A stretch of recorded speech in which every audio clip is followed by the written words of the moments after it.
우리 지난주에 베세다 광야에서 말도 안 되는 보리떡 5개와 물고기 2마리를 갖고 몇 명이? 남자만 5천 명, 여자와 아이들까지 하게 되면 약 2만 명의 사람이 먹고도 12광주리에 남는, 정말 말도 안 되는 기적을 그들이 경험합니다. 아마 그때 제자들과 무리들은 이제 내 인생 세상 말로 이제 팔자 고쳤다 이제. 그래서 그들은 이제 불행 끝, 이제 행복 시작이라고 그렇게 생각했을 거예요. 그렇게 들떠있던 제자들과 무리들에게 예수님께서 빨리 재촉해서 건너편 마을로 가라라고 말씀하시면서 배를 타고 건너가게 하셔요. 자, 오늘 24절에 보니까 그 예수님의 말씀에 순종해서 이제 배를 타고 건너가는 중에 어떤 일이 생기냐? 배가 이미 육지에서 술이나 떠나서 바람이 거스름으로. 근데 그 바람이 보통 바람은 아니었던 것이, 거기엔 베드로도 있었고 안드레도 있었고 야고보도 있었고 요한도 있었고, 이 사람들은 뱃사람들이란 말이에요. 수십 년 동안 이 호수를 건너간 사람인데 얼마나 그 바람이 거스렸는지 그 물결로 말미암아 고난을 당하더라. 도저히 내 경험치로서는 극복할 수 없는 바람, 큰 물결이 그들을 가로막고 있어요. 자, 중요한 것은 그 큰 바람이, 그 물결이 내가 불순종했거나 주님과 따로 생활했다고 한다면 이해할 수 있어요. 근데 지금 제자들은 이 배를 왜 탔어요? 예수님의 말씀에 순종했어요. 예수님이 지시했어요. 예수님이 가라라고 말씀하셨어요. 근데 어떤 어려움이었냐면 큰 바람이 불고 그 물결로 인해서 너무나 힘든 고난을 겪게 합니다. 아까 말씀드린 것처럼 22절에 이 바람이 왜 왔냐 하면 한번 같이 읽습니다. 예수께서 즉시 제자들을 재촉하사 자기가 무리를 보내는 동안에 배를 타고 앞서 건너편으로 가게 하시고, 예수님이 재촉해서 배 타고 건너편으로 가라라고 말씀하신 거예요. 그런데 그 말씀에 순종해서 가는데 어떤 일이 생겼어요? 큰 바람과 물결을 만나서 엄청난 고난을 경험하게 되는 거예요. 자, 한번 따라하겠습니다. 말씀에 순종해도 고난의 바람은 붑니다. 여러분, 내가 고난의 바람이 불 때 내 하나님 말씀에 거스르는 게 없다면 빨리 회개해야 됩니다. 그런데 말입니다, 우리가 말씀에 온전히 순종하고 따라도 뭐는 분다고요? 고난의 바람이 불어요. 그래서 우리가 이걸 잘 분별해야 돼요. 그때 우리는 갖는 질문이 뭐냐면, 하나님 왜? 라고 하는 질문을 해요. 왜 내게라고 하는 질문을 해요. 근데 말씀에 순종하고 말씀을 따라가도 우리에게는 고난의 바람이 불 수 있어요. 특히 오늘 25절에 보니까 밤 사경에 그 너무나 고통당하는 그 순간에 예수님께서 바다 위로 걸어오십니다. 그래서 이 밤 사경이 몇 시냐 하면, 당시 로마 군인이 밤에 이제 그 보초를 쓰는데 교대 근무 시간이 3시간씩 교대 근무를 합니다. 그래서 저녁 6시부터 3시간씩 이 보초를 바꾸는데 6시부터 9시까지가 1경이에요. 9시부터 12시까지가 2경이에요. 12시부터 새벽 3시까지가 3경이에요. 근데 지금 몇 시예요? 4경이에요. 그러니까 새벽 3시 이후에, 여러분 하루 중에 가장 어두운 때가 언제 하면 밤에 동트기 직전이 제일 어둡습니다. 그러니까 지금 엄청난 바람이 불고 그 물결로 인해서 고난을 당하는데 새벽 3시경에 4시가 된지 5시가 된지 몰라요. 밤 4경에 물 위로 누군가 걸어오십니다. 그게 누구였냐면, 제자들은 유령이라고 생각했는데 예수님께서 그 위를 지금 걸어오시는 거예요. 말씀에 순종해도 고난의 바람은 불지만 예수님은 그 물결 위로 걸어오시고, 그 물결 위에서 고난당하는 제자와 무리들, 오늘 말씀에 순종하며도 내게 다가오는 고난의 바람을 경험하는 분이 있다고 한다면 예수님이 다 보고 계시고 예수님 다 알고 계시고 예수님이 반드시 찾아오실 줄로 믿습니다. 자, 다 보고 계시고 다 알고 계십니다. 시작. 그리고 오늘도 우리와 함께 하시기 위해서 찾아오신 줄을 믿습니다. 26절에 보니까 제자들이 그가 바다 위로 걸어오심을 보고 놀라 유령이라 하며 얼마나 놀랬겠습니까? 풍랑이 일고 바람이 부는 그때 그 파도 위로 바람 위로 누군가 걸어오는데, 자, 그때 예수님이 이렇게 말씀하십니다. 27절이요. 예수께서 즉시 이르시되 안심하라, 나니 두려워하지 마라. 할렐루야. 우리 가슴에 손을 얹고 이렇게 위로하세요. 안심하라, 두려워하지 말라. 아멘. 오늘 주님의 이 음성을 듣는 저와 여러분 될 수 있기를 축원합니다. 베드로가 대답하여 이르되 주여, 만일 주님이시거든 나를 명하사 물 위로 오라 하소서라고 지금 담대하게 얘기를 해요. 자, 그때 29절에 예수님이 이렇게 말씀하십니다. 다 같이요. 오라 하시니 베드로가 배에서 내려 물 위로 걸어서 예수께로 가되. 예, 말이 됩니까? 지금 귀신인 줄 알았는데 예수님이라고 말씀하시고 듣고 나니까 예수님 맞는 것 같아요. 그래서 물 위로 걸어가니까 지금 배에 내려가서 뭐예요? 물 위로 걷기 시작하는 거예요. 성경에 예수님 말고 물 위를 걸은 사람 베드로예요. 예수님을 말씀하시면 물 위도 걷게 됩니다. 불가능한 일도 가능하게 된 줄 믿습니다. 그 어떤 바람도 잠잠해지는 줄 믿습니다. 말씀에 순종해도요, 바람은 불어요. 그러나 그 바람 가운데 예수님의 말씀을 들으면, 예수님의 음성을 들으면 우리는 일어날 수 있습니다. 우리는 반드시 주님이 약속하신 그 일들을 감당하게 될 줄로 믿습니다. 오늘 예배드리는 우리들 중에 내가 말씀대로 살고 말씀대로 순종하려 하는데도 생각지 않은 어려움과 고난의 바람을 경험하는 분들이 있다고 한다면, 저는 그 바람을 통해서 예수님의 말씀을 듣고 그 바람을 통해서 예수님의 음성을 들어서 화가 변하여 복이 되어지는 하나님의 초자연적인 새로운 역사를 경험하는, 새 일을 행하시는 경험하는 주인공들이 되시기를 축원합니다.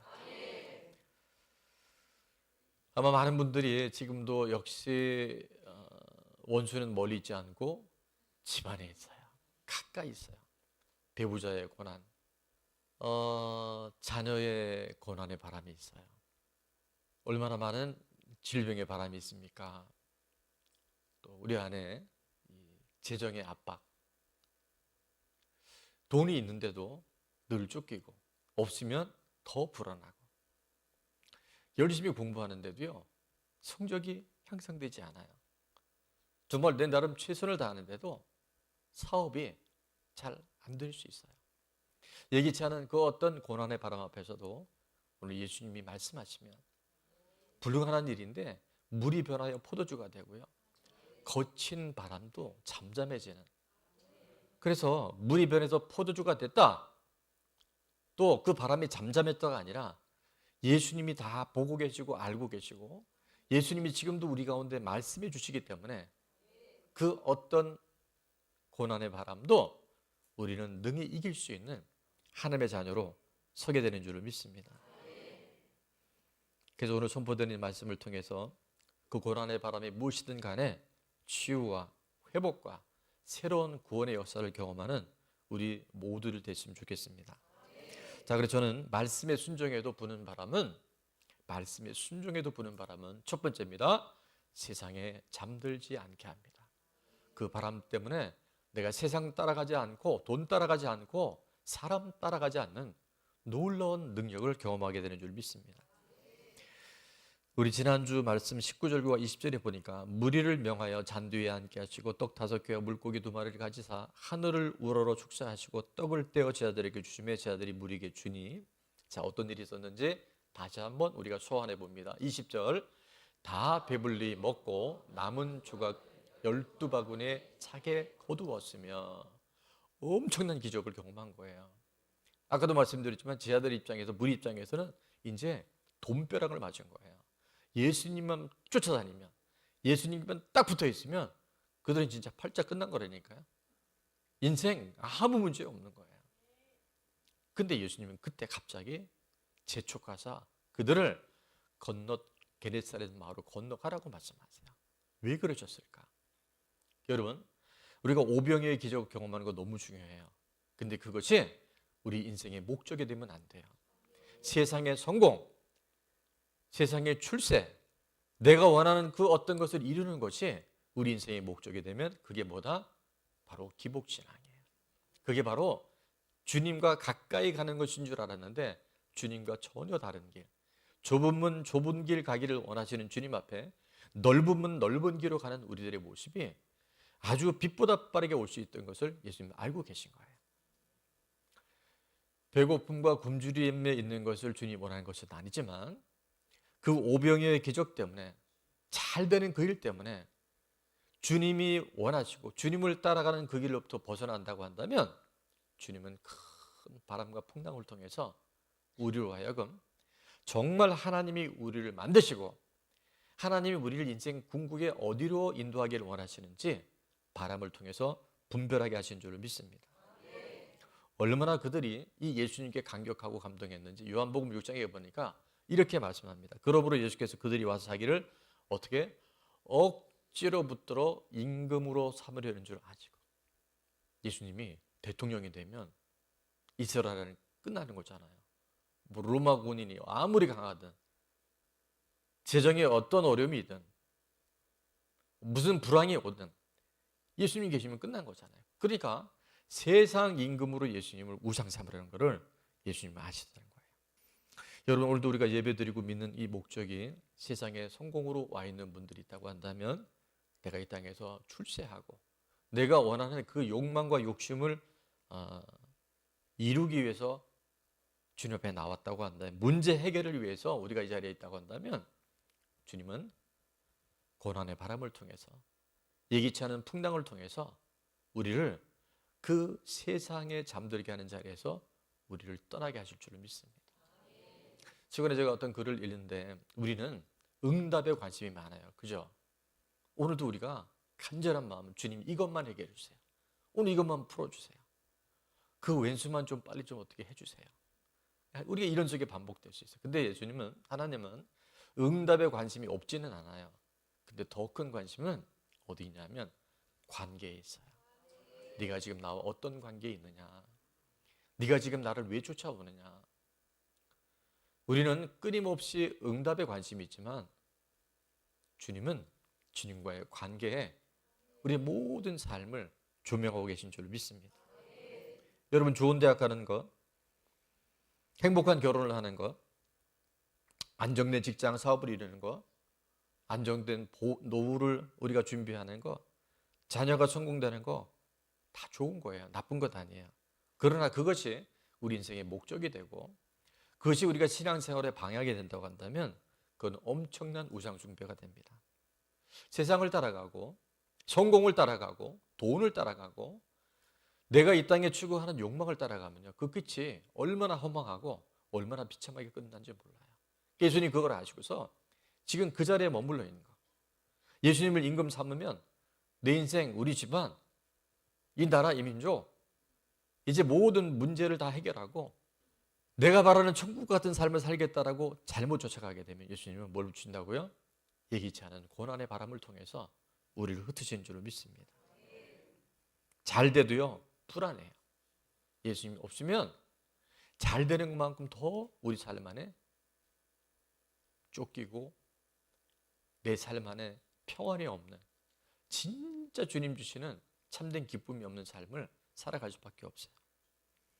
요즘 우리는 맥체인을 읽을 때 시편을 묵상하고 있는데요, 시편 37편에 보면 악인의 형통에 대해서 불평하지 말라고 계속 말씀하세요.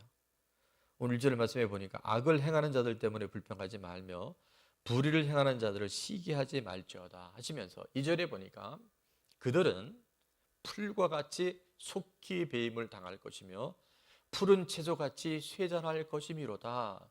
끝을 모르니까 지금 반짝하고 좋은 것에 악인들이 저렇게 잘 되잖아요. 하나님 없는데도 저렇게 잘 살잖아요. 여러분, 그게 불화할 일이 아니다라고 말씀하세요. 왜냐하면 속히 그들의 인생이 끝나요. 여러분, 그런 자리에 가지 않기를 주의 이름으로 축원합니다.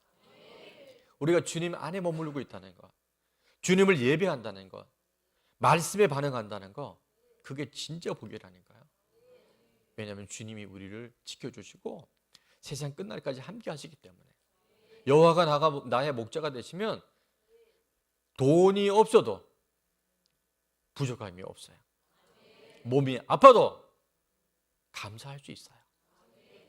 근데 주님이 없으면 돈이 있어도 불안해요. 몸이 건강해도요, 건강염려증에 붙들려 사는 사람 많아요. 누가 그러잖아요. 돈이 있으면 침대는 살 수 있어도 뭘 살 수 없다? 잠을 살 수 없어요. 여러분, 이 왜 세상에 잠들면 안 되는지를 7절에도 보니까 자기 길이 형통하며 악한 꾀를 이루는 자 때문에 뭐하지 말지어다? 불평하지 말지어다. 우리 자꾸 그런 거 부러워하잖아요. 그리고 하나님 이게 뭡니까? 나는 열심히 믿고 예수님 따라가는데 이것도 없고 저것도 부족하고 여전히 그 인간 저 인간은 나를 힘들게 하고. 근데 그렇게 하지 말라는 거예요. 그렇게 하지 말지어다라고 말씀하세요. 악을 행하는 자들은 멀지 않아 끊어진다는 거예요. 그러나 여호와를 소망하는 자들은 뭘 차지한다? 하나님의 통치, 하나님의 영향력. 그거는 눈에 보이는 땅뿐만이 아니라 눈에 보이지 않는 영원한 하나님 나라를 우리가 다 누릴 수 있다는 거예요. 10절에도 보니까 잠시 후에 악인이 없어지리니 내가 그것을 자세히 살필지라도. 그렇게 돈 많이 벌고요, 정말 뭐 국회의원에, 뭐 시장에, 장관에, 대통령에, 근데 그곳에 하나님이 없잖아요. 그것이 예수님이 없잖아요. 그들의 인생이 어디 갔는지 찾을 수 없어요. 여러분, 그게 속으면 안 돼요. 옆에 분에게 속지 맙시다. 예, 속으면 안 돼요. 자, 그러나 하나님은 하나님 의지하는 자들, 온유한 자들, 11절은 다 같이요. 그러나 온유한 자들은 땅을 차지하며 풍성한 화평으로 즐거워하리로다. 아멘. 그 바람을 통해서 네가 이 바람이 없었다면 세상에 잠들고 세상에 안주할 수밖에 없는 일을 내가 너를 깨워서 네가 나와 관계를 맺을 때 내가 어떻게 너와 너의 가정과 너의 교회와 이 나라를 책임질 것인지 오늘 주님께서 우리에게 말씀하고 계신 줄 믿습니다. 그래서 하나님은 우리 가운데 원치 않는, 예기치 않은 바람을 통해서, 고난을 통해서, 시련을 통해서 우리를 여전히 주님만 따라갈 수밖에 없는, 정말 주님이 모든 것 되신다는 것을 확증하고 확증하는 것이 그 바람을 통한 하나님의 메시지고 교훈인 줄로 믿습니다. 하나님을 소망하면요, 우리가 기다릴 줄 알아야 돼요. 근데 하나님을 의지하지 않으면요, 내 때, 내가 원하는 방법, 계속 우리가 그걸 고집해요. 근데 하나님은 모든 신 중에 신이잖아요. 귀신도 아는데 하나님이 그거 모르시겠어요? 나는 정말 하나님 이 문제만 풀어주시면, 이 돈만 해결해 주시면 내가 다 할게요. 근데 여러분 살아봤잖아요. 우리는 자꾸 문제 해결에만 마음이 있어요.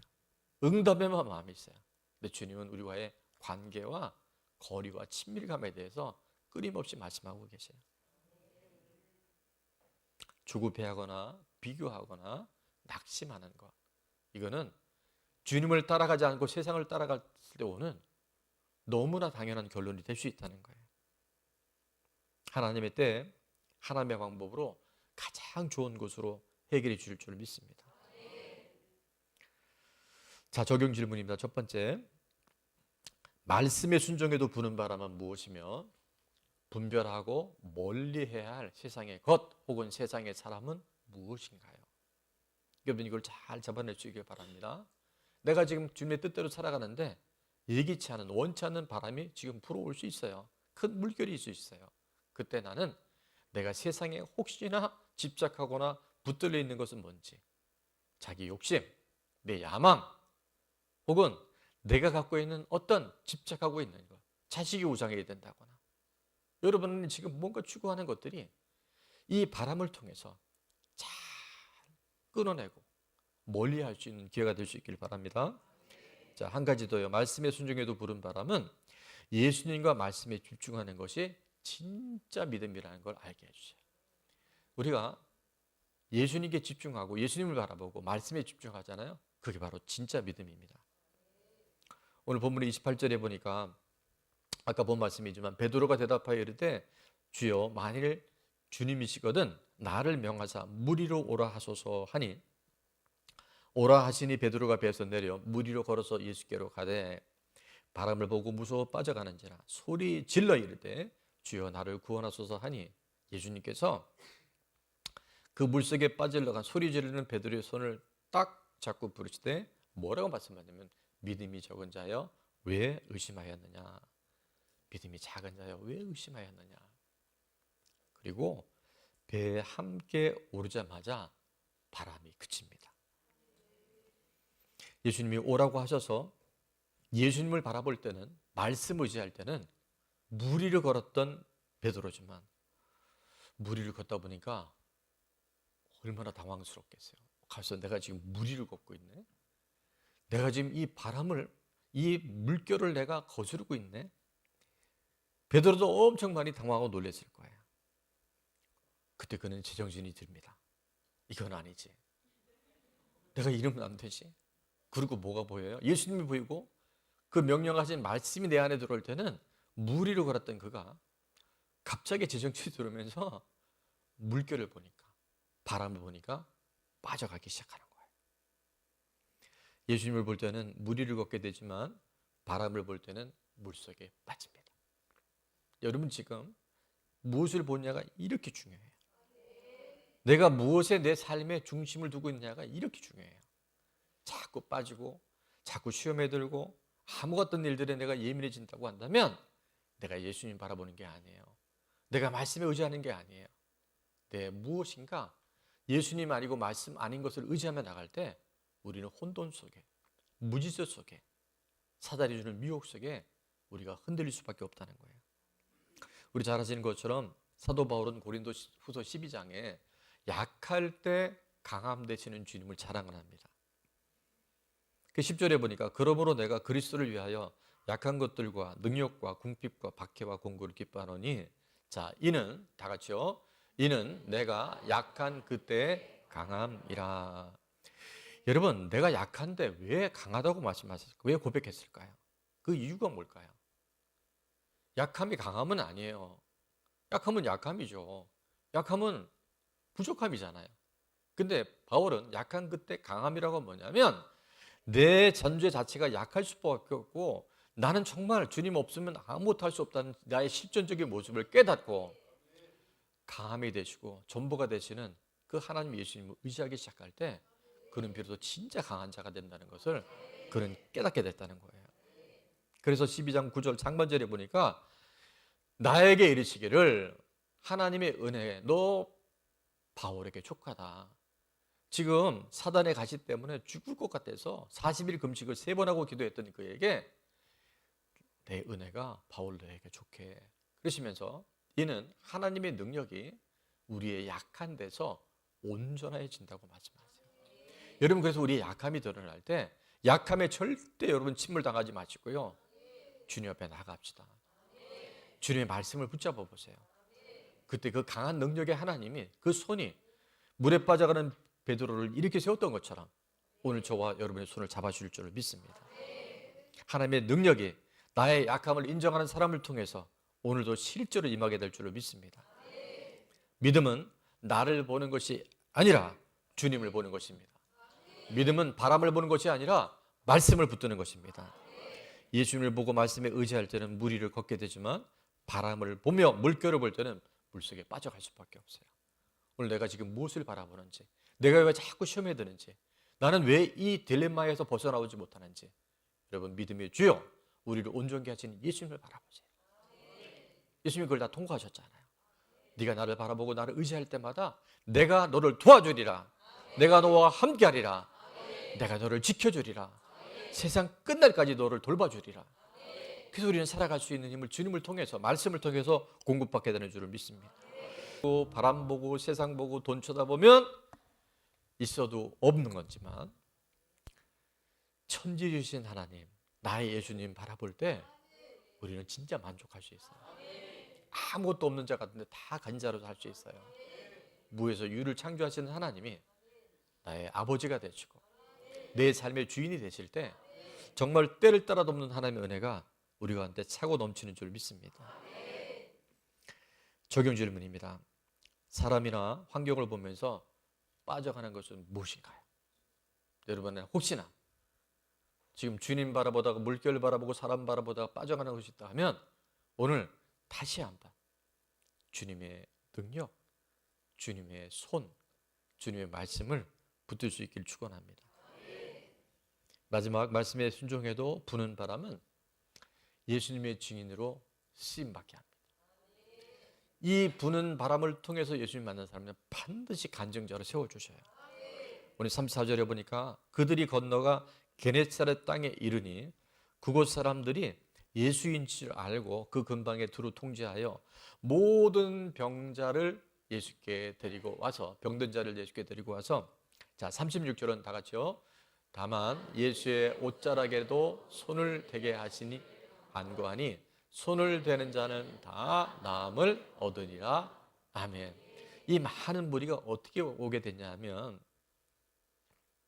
베세다 광야에서 오병이의 소식도 들었지만 이 죽을 것 같은 바람 속에서 무리를 걸었던 베드로와 제자와 무리들을 통해서 그 예수님을 만난 그 사람들을 통해서 예수님이 누구인지 그들은 듣게 되고 그 소문을 듣고 왔던 그들 예수님께서 손을 대시고 기도해 주실 때 치유되고 회복되고 구원받게 되는 줄을 믿습니다.